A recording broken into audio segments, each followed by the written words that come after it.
As the end of the tax year approaches, these are the last few weeks listeners can top up their ISAs for this financial year. One of the most recent created is the Innovative Finance ISA. And thanks to Kuflink, I'm joined today by their CEO, Narinder Katura, to look at this type of ISA further. So what is an Innovative Finance ISA? Yeah, Nick, so it's a new addition to the ISA family. It was introduced by the UK government back in April 2016. It's an ISA that has peer-to-peer loans incorporated into it.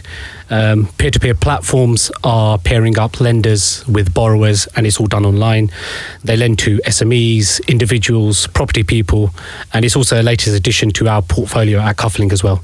Well, obviously we'd like to ask Philip Hammond this question, but he's not here, so you'll have to be in his stead. Why has the government brought this in? What's in it for them? So over the last decade, savers are not really getting much for their money from the high street banks, so they're frustrated. It's almost as if they're being penalised. So this Innovative Finance ISA allows them to earn tax-free interest with a maximum investment of £20,000. How important is it to include ISAs in your portfolio or in your savings? We think it's very important because you need to be diversifying your investments, and that could be in cash ISAs, stocks and shares ISAs, and particularly this Innovative Finance ISA as well. And ISAs as a whole bring a whole range of benefits, don't they? Yes. Just remind the listeners some of those, if you would, Narinder. So you get the tax-free wrapper, which is associated with it. You can also transfer your current ISA that you have with the high street banks or with the building society. The beauty of that is you can earn higher interest rates. Once again, you can diversify those investments and earn in excess of around 4% per annum, whereas the high street banks, you're earning nowhere near that. High street banks typically are earning, below 1%? Yeah, there or thereabouts, yes. Okay. But presumably, as with most things in life, there are some disadvantages? Oh, absolutely. Look, I can't reiterate this enough. Capital is at risk. There's no cover by the Financial Services Compensation Scheme.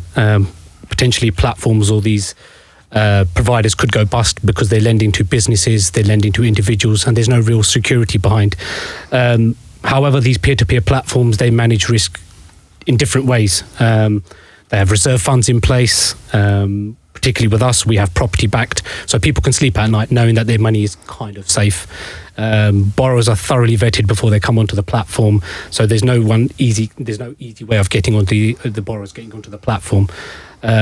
Particularly with some platforms, they also co-invest on some deals. We do the same at our business. And it just occurred to me, when we first started the conversation, you mentioned the concept of peer-to-peer lending. There could be some... This is a relatively new idea, obviously not to somebody like you who've been in the market, but just explain how that works to people who are still getting their heads around it. I wouldn't say it's relatively new. I mean, there's platforms that have been trading in this industry since 2006. Majority of the bigger guys are fully authorised by the Financial Conduct Authority.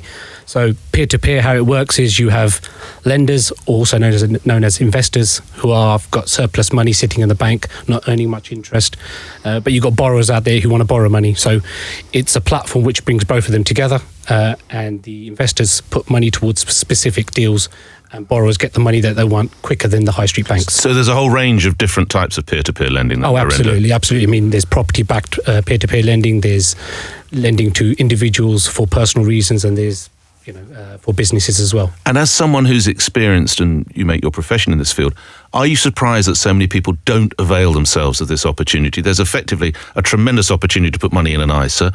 It's great to have in your portfolio. It's effectively great money to have, and not that many people go that way. No, I think it's a big thing in our industry. I mean, there's not a lot of people know much about peer-to-peer lending, crowdfunding, etc. But there's a big market out there where people just do that research online, and they're getting more for their money.